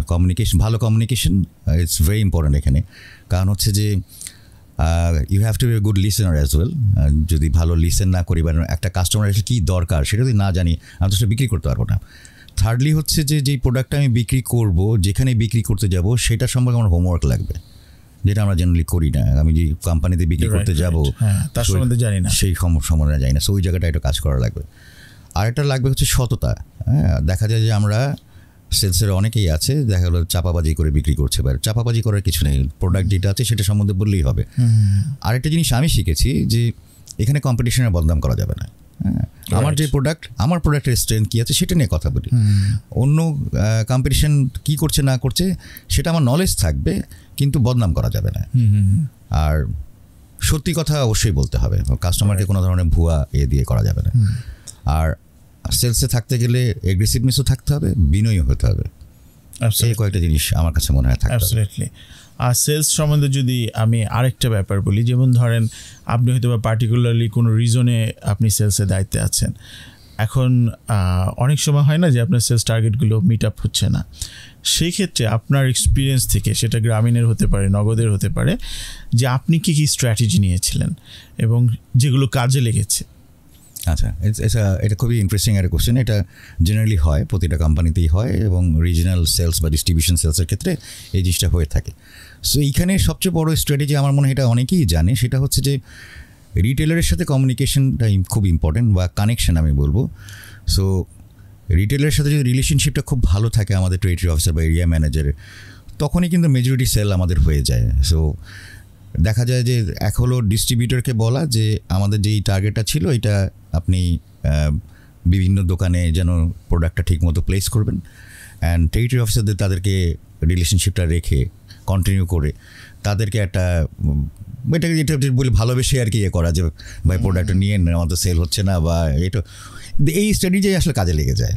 হ্যাঁ, আর চাহিদা তো প্রোডাক্টের থাকেই, সুতরাং এই যদি রিটেলারের সাথে ওই সম্পর্কটা রেখে বিক্রিটা করাতে পারে তাহলে এটা সম্ভব। এবং রিটেলারকে কিন্তু ওই প্রফিটটা দেখাতে হবে, নাম্বার দেখাতে হবে। সেই আবার নাম্বারে চলে আসছে যে আপনি যদি এই 10 টাকা যদি বেশি বিক্রি করেন আপনার কিন্তু এই 2 টাকা লাভ কিন্তু আপনার থাকছে, সো হোয়াই নট, আপনি এই সাপোর্টটা কেন আমাকে দিচ্ছেন না, তার বেনিফিট দেখাতে হয়। এখন চঞ্চল ভাই আরেকটা ব্যাপার হচ্ছে, যখন আপনি সেলস ম্যানেজার হচ্ছেন কিংবা চিফ সেলস অফিসার হচ্ছেন, it's not about you, it's about your team. সেই ক্ষেত্রে কিন্তু আপনার লিডারশিপের ব্যাপারটা চলে আসছে। তো আপনি ইভেন পিপলস লিডারশিপ অ্যাওয়ার্ডও পেয়েছেন। তো আমি জিজ্ঞেস করবো আপনাকে যে আপনি যদি শেয়ার করেন যে একজন সেলস লিডার কিংবা সেলস টপ অফিসারের আসলে তার টিমকে নিয়ে তার আসলে লিডারশিপ রোলে কী করা উচিত, মানে যদি এটা খুবই পছন্দ মতো একটা প্রশ্ন হয়েছে আমার জন্য। সেটা হচ্ছে যে আমি যেটা করেছি বা যেটা করা উচিত সবার, আমার কাছে মনে হয় সবচেয়ে বড় ব্যাপার হচ্ছে যে টিমের সাথে বন্ডিংটা করতে হবে। বন্ডিং করতে গেলে আসলে অফিসের মধ্যে ওরকম করে বন্ডিং তো করা যায় না, যেটা করতে হবে আউটিং করতে হবে বা তাদের সাথে কমিউনিকেশন অনেক করতে হবে। দেখা যায় যে আমরা উপরের পজিশনে চলে গেলে দেখা যায় যে একটু ভাবে চলে আসি, আমি আমার নেক্সট টায়ার ছাড়ের পরের টায়ারের সাথে আমি কথাই বলবো না, এরকম একটা ভাব চলে আসে। এটা কখনোই উচিত না। আমার একদম অফিসার লেভেলে যে আছে তার সাথে কথা বলতে হবে। হ্যাঁ, এটা ঠিক, চেইন অফ কমান্ড অবশ্যই মেনটেন করতে হবে। হয়তো বা আমি আমার রিজিয়নাল ম্যানেজারকে বলে দিলাম যে আমি কিন্তু আজকে টেরিটরি অফিসারের সাথে কথা বলবো, বা কথা বলেও বলতে পারি তোমার টেরিটরি অফিসারের সাথে কথা বললাম, এই শুনলাম বা এই হয়েছে। সো এই কমিউনিকেশনটা রাখতে হবে অ্যাজ এ টপ বস বা সেলস ম্যানেজার। আর ওই ইগোটা রাখা যাবে না যে শুধু নেক্সট টায়ারের সাথে কথা বলবো, নিচে টায়ারের কথা বলবো না, এটা করা যাবে না। আচ্ছা, তারপরে যেটা বললাম বন্ডিং করতে হবে, আউটিং করতে হবে।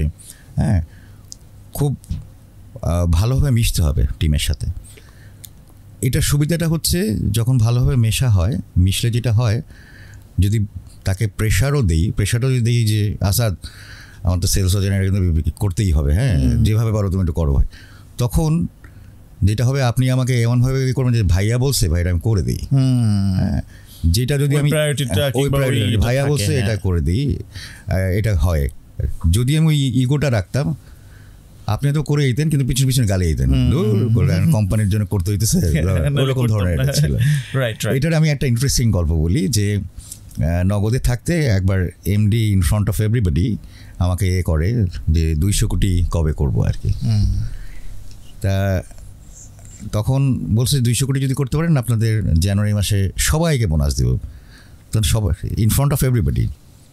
তখন আমি বলেছি আমরা এই মাসেই করে দিব, এই মাসে, হ্যাঁ ভাইয়া ডিসেম্বরেই করে দেবো 200 কোটি। এবং তখন আস্তে আস্তে এরকম করে যাচ্ছিল, 150 কোটি এরকম 200 কোটি এরকম হচ্ছিলেন যে করে দিব এবং আপনি বোনাসের জন্য রেডি হন।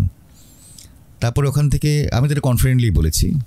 তারপরে যখন আমি টিমের কাছে বললাম ভাই এখন আমাদের ইজ্জতের ব্যাপার পুরোপুরি, এবং সামনে যদি এই তারিখের মধ্যে 200 কোটি না করতে কেউই বোনাস পাবে না, পুরো সবার জন্য হলেও আমাদের এটা কিন্তু করতে হবে। অ্যান্ড আলটিমেটলি সবাই জিনিসটা মাথার মধ্যে নেয় এবং সবাই ঝাঁপিয়ে পড়ে এবং 200 কোটির বেশিই করে।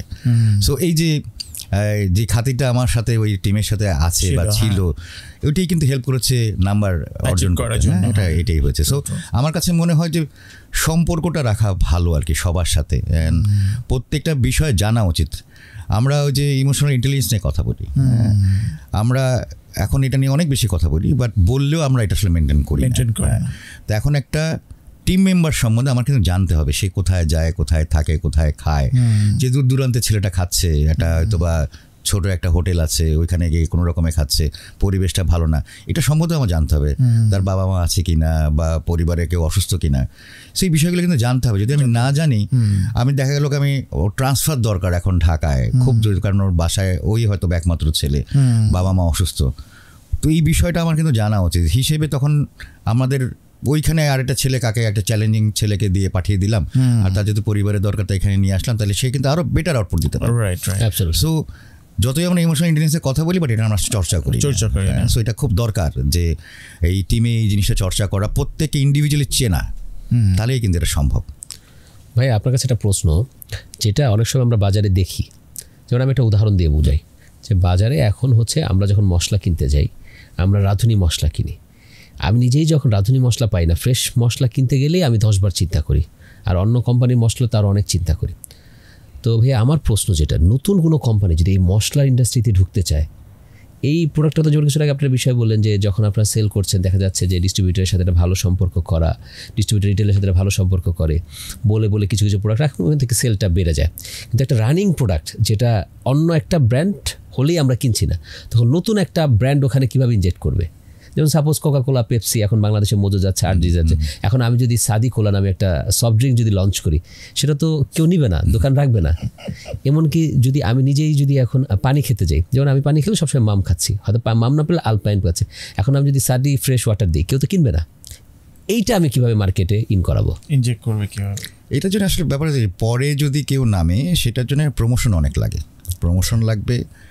রিসেন্টলি আরেকটা জিনিস হচ্ছে যে একদম যদি এটা ম্যাস লেভেল প্রোডাক্ট হয়ে থাকে তাহলে ইনফ্লুয়েন্সারদের ইউজ করতে হবে এখন, কারণ এখন আমরা কিন্তু ডিজিটাল মার্কেটিংয়ের কথা যদি বলি, ইনফ্লুয়েন্সারদের ফলোয়ার্স ওরকম আছে, ফলোয়ার্সের মাধ্যমে ইনফ্লুয়েন্সের মাধ্যমে আমরা গ্রামে গঞ্জে পর্যন্ত পৌঁছাতে পারবো। কারণ এখন আমার অনেক গ্রামে প্রত্যেকে ফেসবুক আছে বা ইউটিউব দেখছে বা দেখছে, এইসবের এই প্রমোশনটা লাগবে। এবং কোনো ইমোশনাল অ্যাড যদি করা যায়, পানি খেলে আমার কি লাভ হবে, ওইটা আসলে বেশি মানে মাথায় স্ট্রাইক করে মানুষের বেশি। সো আর ডেফিনেটলি দেয়ার আর সাম স্ট্র্যাটেজিস, ওগুলো তো আছেই। সো এই জিনিসগুলো করলে তারপরে হয়তো বা সাদি ফ্রেশ ওয়াটার খাবে। ভাই আমি আরেকটা প্রশ্ন করতে চাই, সেটা হচ্ছে যে আপনি তো অনেক মানুষকে লিড করেছেন, এরকম কি কখনো হয়েছে যে যাকে পর্যাপ্ত সুযোগ সুবিধা যতটুকু দেওয়া সম্ভব আপনার পক্ষ থেকে দিয়েছেন, তাকে ট্রেন আপ করেছেন, এবং আমি আশা করেছেন যে এই আমার স্টাফ আমার সাথে 2-3 বছর থাকবে, কিন্তু সে আর ভালো অপরচুনিটি পেয়ে আপনাকে লিভ করছে, ওই সময়গুলোতে আপনি কি সিদ্ধান্ত নিয়েছেন বা কী করেছেন? এরকম হয়েছে 2-3 বার আমার ক্ষেত্রে হয়েছে এরকম। খুব ভালো কাজ করছে, ট্রেন আপ করা সব কিছুই আমাদের এখানে ছিল, কিন্তু সে এটা ভালো অফার পায়। জি, আমি সবসময় যেটা বলি যে আমার জুনিয়র যারা থাকে, জুনিয়র ভাই যারা থাকে বা বোনরা, তাদেরকে যেটা বলি যে প্রজ অ্যান্ড কনসটা দেখো।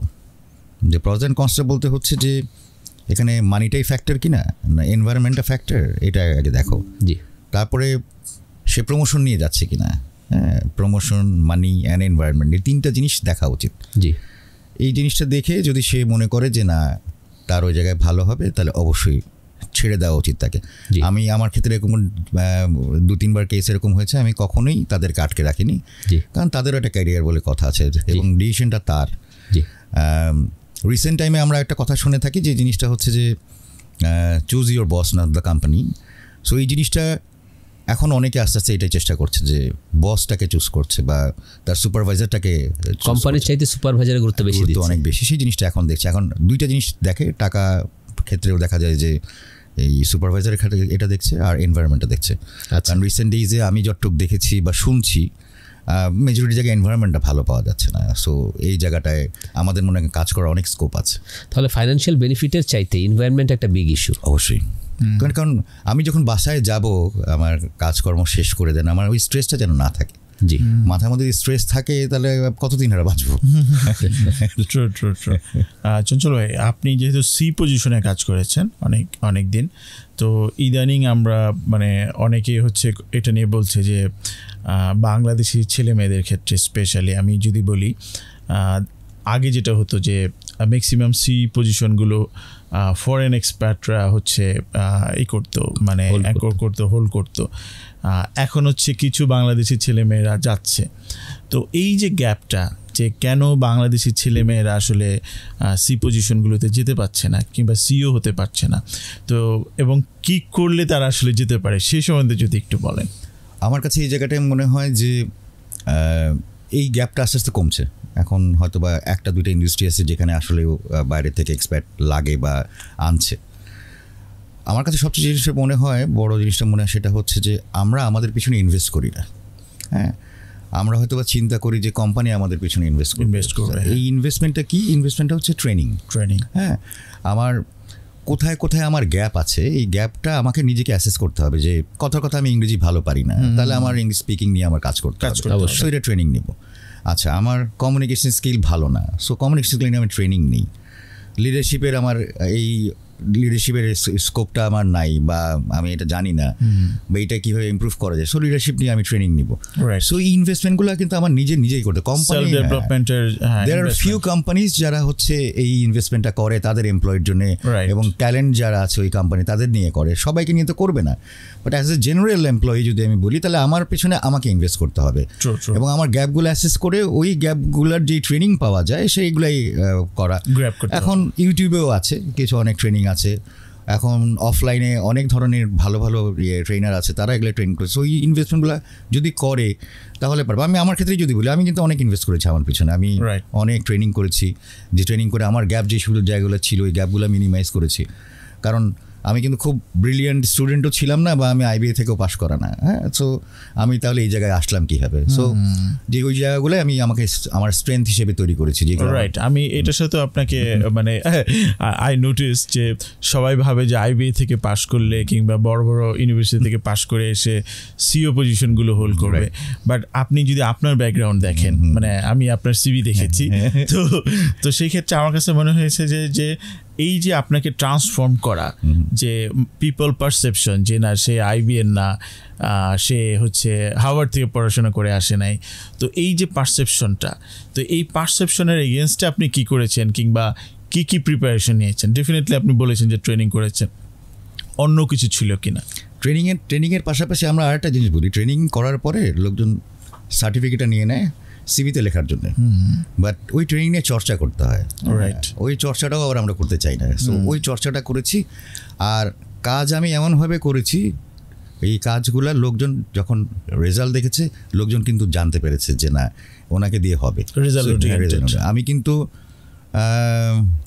ইন্টারভিউ মানে গ্রামীণ ফোনের পরে আমি দিয়েছি কিনা আমার সন্দেহ আছে, তো রেফারেন্সেই হয়েছে মেজরিটি। অ্যান্ড রেফারেন্সটা কি, যে জানেন রেপুটেশনের কারণে যে উনি এই কাজটা ভালো পারেন, ওনাকে পিক করি। সো এইভাবে যদি কাজ করতে পারি আমরা সবাই প্যাশনেটলি, তাহলে আসলে এই লেভেলে যাওয়া সম্ভব। আরও একটা জিনিস হচ্ছে, যেটা আমি সবাইকে বলবো না, আমি হয়তো বা কাজকর্ম এমনভাবেই করেছি, হয়তো বা আমি হয়তো কিছু ক্ষেত্রে আমি ফ্যামিলিও স্যাক্রিফাইস করেছি, বাট এই জায়গাটা এটাও অ্যাসেস করতে হবে যে আসলে কোন সময় ফ্যামিলি স্যাক্রিফাইস করতে হবে, কোন সময়, কারণ কাজ তো করছি ফ্যামিলির জন্য।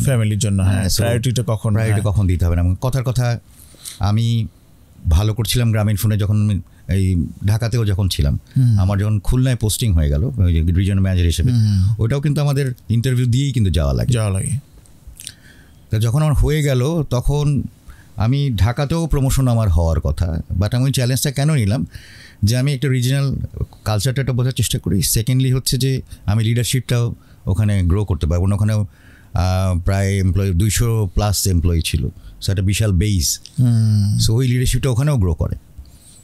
তো তখন যদি চিন্তা করতাম না, আমার বাচ্চা তখন ছোট, মানে 2005-এ পোস্ট হওয়া, মানে আমার বাচ্চা তখন মাত্র 1 বছরের। সো আমার ছেলের বেড়ে ওঠাটা আমি সময় দেখিনি। হ্যাঁ, ওই জায়গাটা আমি স্যাক্রিফাইস করে আমি খুলনায় গিয়েছি, তারপর তো ময়মনসিং গেলাম। সো যদিও অল্টারনেটিভ উইকে আসা যাওয়া করতাম, বা আমার ওয়াইফ বাচ্চা যেত, কিন্তু ওই স্যাক্রিফাইসটা করে কিন্তু আমি ওখানে গেছি। তো এই জিনিসটা আবার অনেকে বোঝে না, যে আমি এখন মানে এই স্যাক্রিফাইসটা করবো কিনা। দেখা যাচ্ছে ফ্যামিলির সাথে থেকে গেলাম, আর আমার হয়তো বা ওই ক্যারিয়ার গ্রোথটা হলো না। সো এইটা তারপরে অবশ্যই ফ্যামিলি অ্যান্ড চাকরি দুইটাই ব্যালেন্স করে চলতে হবে। চঞ্চল ভাই, আমি আরেকটা জিনিস নোটিস করেছি, মানে আপনার ক্যারিয়ারে, আমি যদি মানে আমার স্টাডি যদি ঠিক থাকে, সেটা হচ্ছে যে আপনি এর পাশাপাশি আরেকটা জিনিস করেছেন, সেটা হচ্ছে আপনি খুব স্ট্রং নেটওয়ার্ক ক্রিয়েট করেছেন, এবং সেটা সম্বন্ধে যদি একটু কিছু বলেন। আচ্ছা, এটা আসলে আমার বন্ধু বানাতে খুব ভালো লাগে। সো এটা আসলে যে সেটা শুরু হয় যে আমি ইস্পানিতে পড়লাম, যে ইস্পানিতে কুমিল্লা, ওখানে পড়ার কারণে অনেকের সাথে খাতির হয়। সো আমি তখন সবার সাথে কথা বলতে ভালো লাগতো, বা নতুন কোনো বন্ধুর সাথে পরিচয় হতে ভালো লাগতো, তার ক্যারেক্টারিস্টিক সম্বন্ধে জানার একটা আগ্রহ হতো। তো এই কারণে আমি নেটওয়ার্কটা গ্রো করি, তখন থেকে শুরু হয় আর কি আমার। তারপর তো আমরা নর্ডাম কলেজে বিশাল বেস ছিল, আমাদের 1200 স্টুডেন্ট ছিল, প্রত্যেকের সাথে পরিচয় না থাকলেও টুকটাক করে হয়। অ্যান্ড দেন পরে আস্তে চাকরিতে যখন আসলাম সেখানে একটা বিশাল নেটওয়ার্ক হতো, কারণ আমি মিশতে খুব পছন্দ করতাম। সো এই যে দেখলাম যে সবার সাথে এরকম খাতির এবং এই যোগাযোগটা আমি মেনটেন করতাম, কারণ পরে তো ফোনও চলে আসলো, মোবাইল চলে আসলো, সো মোবাইলের কারণে সহজ হয়ে গেল। এরপরে তো চলে আসলো ফেসবুক চলে আসলো, সো এটাও আর একটা সহজ বিষয় হয়ে গেল। সো এই নেটওয়ার্কটা করতাম। এটার পাশাপাশি যখন খুলনাতে একটা জিনিস খেয়াল করেছিলাম যে আমরা খুলনা ক্লাবে হয়তো বা যেখানে সিনিয়ররা মেজরিটি থাকতেন, খুলনা ক্লাবে ওরকম করে আড্ডা দিতে পারতাম না। সো আমরা তখন সমসাময়িক যারা রিজিয়ন ম্যানেজার ছিলাম, দেখা গেলো আমার বাসায় আড্ডা দিচ্ছি বা তার বাসায় আড্ডা দিচ্ছি। তো তখন তো একটা প্ল্যান হলো যদি একটা ক্লাব করা যায়। সো ঢাকায় আসার পরে এখানে আরও আমাদের একজন আছে, ছোটো ভাই আছে, আশরাফ আছে, তারপরে আতিক ভাই আছে, তারপরে তুইন ভাই আছে, এরাও এরকম ধরনের একটা প্ল্যান করেছে। সো ওদের প্ল্যানের সাথে আমার প্ল্যান মিলে যায়। সো এখানে আমরা ঢাকায় 5 থেকে 5 বছর আগে আমরা কর্পোরেট এক্সিকিউটিভ ক্লাব তৈরি করি। I am the founder president of that club. So এখানেও প্রায় 450 মেম্বার এখন আছে। সো এরকম করে করে নেটওয়ার্কিংটা করেছি। প্লাস এখন আমি আরও অনেক ক্লাবেরই সদস্য, আমি নরডেম ক্লাবেরও একজন ইসি মেম্বার। সো এখানেও প্রায় 800 মেম্বার আছে, সবাইকে হয়তো বা চিনি না, তারপরে আস্তে আস্তে চিনছি। সো এই নেটওয়ার্কিংগুলো আসলে অনেক কাজে দেয়। আমাদের Notre Dame alumni is a big alumni. So এখানেও কাউকে যদি ফোন করি যথেষ্ট সহায়তা করে। সবচেয়ে ভালো লাগে প্রথমেই নরডেম শুনলেই প্রথমে যে রোল নাম্বারটা বলো, রোল নাম্বার বললেই ব্যাচটা বুঝে যায় এবং তারপর ওই অনুযায়ী হেল্প করে। এবং যখনই জানতে পারি যে 1 বছরের জুনিয়র, সঙ্গে সঙ্গে তুমিতে চলে যাই, সিনিয়র তো আছেই, আপনি তো থাকি। সো এইভাবে আসলে নেটওয়ার্কিংটা হয় আর কি। রাইট। এবং কেরিয়ারের জন্য তো নেটওয়ার্কটা অনেক কাজে দেয়। হ্যাঁ, অনেক কাজে দেয়। সেটা জবের জন্য হোক, বিজনেসের জন্য হোক, ইনফরমেশনের জন্য হোক, সাপোর্টের জন্য হোক, অন্য কোনো বন্ধু বান্ধব সাপোর্টের জন্য এই নেটওয়ার্কিংটা কাজে দেয়। রাইট। ভাই আপনার কাছে আমার একটা প্রশ্ন, সেটা হচ্ছে যে নেটওয়ার্কিংয়ের যে বিষয়টা বলেন, আমাদের ইয়াং জেনারেশন তাদের নেটওয়ার্কিংটা দিন দিন কমে যাচ্ছে। তারা দেখা যাচ্ছে সারাদিন মোবাইল নিয়ে বা ট্যাব নিয়ে বা ল্যাপটপ নিয়ে বাসাতেই বসে থাকছে, বা ইউনিভার্সিটিতে যাচ্ছে, ক্লাস শেষ করে সেই একই পর্যায়ে চলে আসে। এই নেটওয়ার্কিং বিষয়টাই তারা বুঝছে না। এই বিষয়গুলোতে তারা কীভাবে কাজ করতে পারে বা তাদের প্যারেন্টসরা কাজ করতে পারে? প্যারেন্টসরা ওটা আসলে কতটুকু সহায়তা করতে পারবে আমি জানি না, কারণ যেমন আমার প্যারেন্টস তো এই বিষয়টা কখনোই সহায়তা করেনি। এটা নিজের আগ্রহের উপরে। যদি কেউ এক্সট্রোভার্ট হয় ওই জিনিসটা সম্ভব, ইন্ট্রোভার্ট হলে কখনোই সম্ভব না। আর এখনকার যে এটা আমরা চিন্তা করতাম এরা আসলে মোবাইলেই কাজ করছে, বাট মোবাইলেও হয়তো বা তারা নেটওয়ার্কিং করছে, মেবি থ্রু লিঙ্কডইন বা ফেসবুক হতে পারে। আমি কিছু কথা আমি আমার ছেলের কথা যদি বলি, he has a very good network. তার বিশাল বড় বেস ফ্রেন্ডশিপ আছে। আচ্ছা, রিসেন্টলি সে দেশের বাইরে গেছে, সেখানেও দেখলাম যে তার একটা ভালো সার্কেল রয়েছে। সে ওই সার্কেলের সাথে ফুটবল খেলছে দেশের বাইরে। ওরাও জেনজি হলেও দেখলাম যে ম্যানেজ করে নিচ্ছে। হয়তো বা একটু ডিফারেন্ট হইতো, আমরা হয়তো বা একটু ডিফারেন্টভাবে করতাম, তারা একটু ডিফারেন্টভাবে করছে, তারা হয়তো ডিজিটালি করছে। জি, বাট করছে। ভাই আপনি আমরা আপনার কথা যেটা জানতে পারলাম, আপনি পিপলস অ্যাওয়ার্ড পেয়েছেন, তো ওই বিষয়টা যদি বলেন, এটা কিভাবে পেলেন, কোন বিষয়ের জন্য পেলেন এবং সেটা কিভাবে হলো, কোথায় গেলেন, বিস্তারিত যদি বলেন। পিপলস অ্যাওয়ার্ডটা আসলে নগদ থেকে দিয়েছে আমাকে, বাট দেওয়ার প্রধান কারণটা ছিল আসলে ওখানে 700 এমপ্লয়ি হলে 700 এমপ্লয়ি আমাকে চিনে, আমিও 700 এমপ্লয়িকে খুব ভালো করে চিনতাম এবং প্রত্যেকে আমাকে খুবই পছন্দ করতেন। এবং যে পছন্দ করার বিষয়টা আসলে তো পছন্দ করা না যে আমার চেহারা সুন্দর এই জন্য পছন্দ করে, সেটা না। ব্যাপারটা হচ্ছে কোনো একটা কথা বললে সবাই শুনতো। আচ্ছা, হ্যাঁ। তো যখন এইরকম ধরনের কেস হয়ে যায় যে প্রত্যেকটা এমপ্লয়ি মানে এই সুপারভাইজারের কথায় প্রাধান্য দিচ্ছে, তার মানে পিপলস লিডার ছাড়া এটা কোনোভাবেই সম্ভব না। ওইভাবে করে অ্যাসেস করে আর কি ওই বেস্ট এমপ্লয়ি বা পিপলস লিডার অ্যাওয়ার্ড হিসেবে দিয়েছেন, ওই নগদ থেকে দিয়েছিলেন আমাদের এমডি। এটা কত সনে পেলেন ভাই? 20-এ মনে হয় 20। এটা কি কোভিডের পরে পেলেন? কোভিডের পরে, হ্যাঁ, কোভিডের পরে। এখন আরেকটা মানে একেবারে অপ্রাসঙ্গিক কোয়েশ্চেন, যে আপনি যে নিজেকে মেনটেন করছেন, যে আপনাকে দেখে অনেকে শোন কনারি কিংবা বাংলাদেশের অনিল কাপুর মনে করে, তো এইটার পিছনে রহস্যটা কি? আপনি আসলে কি করছেন?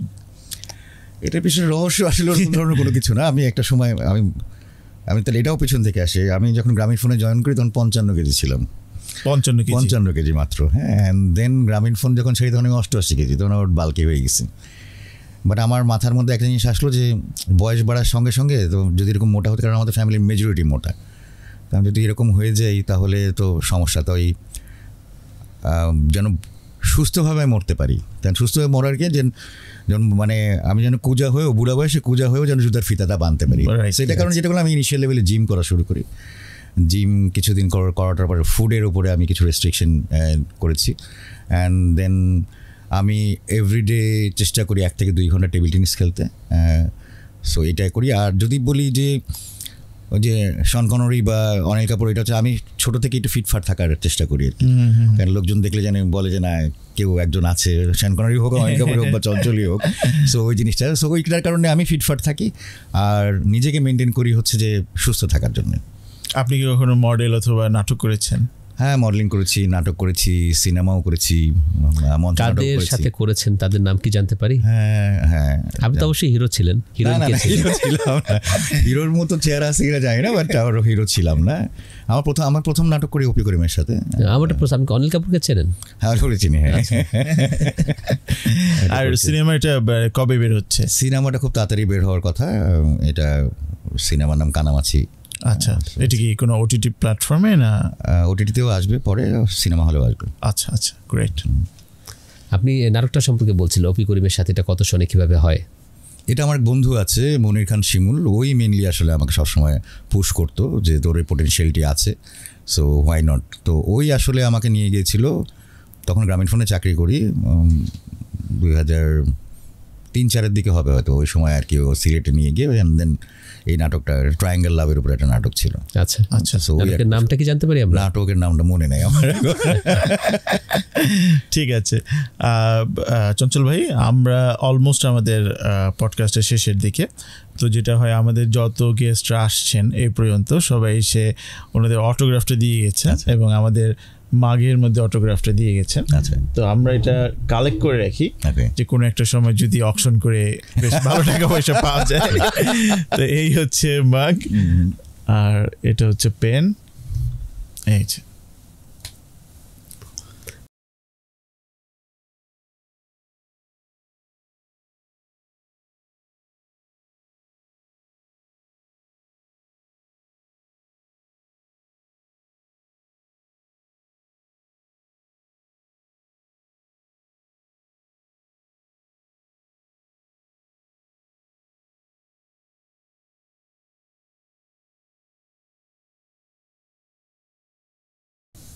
Thank you. আমি এখানে রেখে দিচ্ছি, কোনো এক সময় হয়তো আমরা অকশন করতে পারি। Thank you. সো চঞ্চল ভাই, thank you so much for joining our podcast today. এবং অসাধারণ আমরা কিছু কথা শুনলাম আপনার কাছ থেকে, এবং আমি আশা করি যে আমাদের দর্শকরাও এখান থেকে অনেক কিছু জানতে পেরেছে এবং অনেক উইজডম নিতে পেরেছে। ধন্যবাদ আপনাকে। Thanks to both of you for inviting me here. আর এই ধরনের অনুষ্ঠানটা মানে আসলেই সবাইকে উপকার করবে, কারণ আসলে না জানা গল্প ছাড়া বিভিন্ন এক্সপিরিয়েন্স যদি শেয়ার করা যায়, এটা আসলে অনেকের জন্য কাজে দেবে। Thanks to both of you. Thank you very much. আপনাকে অনেক ধন্যবাদ, আপনি আপনার মূল্যবান সময় ম্যানেজ করেছেন। আমরা আমাদের পডকাস্টটা এখানেই সমাপ্তি করছি। তো আমরা এই ধরনের যারা হচ্ছে খুব এক্সপিরিয়েন্স, তাদের নলেজগুলো চেষ্টা করে আপনাদের সামনে তুলে ধরার আশা করছি পডকাস্ট পরিবর্তন করবে আপনাদের জীবন। ভালো থাকবেন। ধন্যবাদ সবাইকে।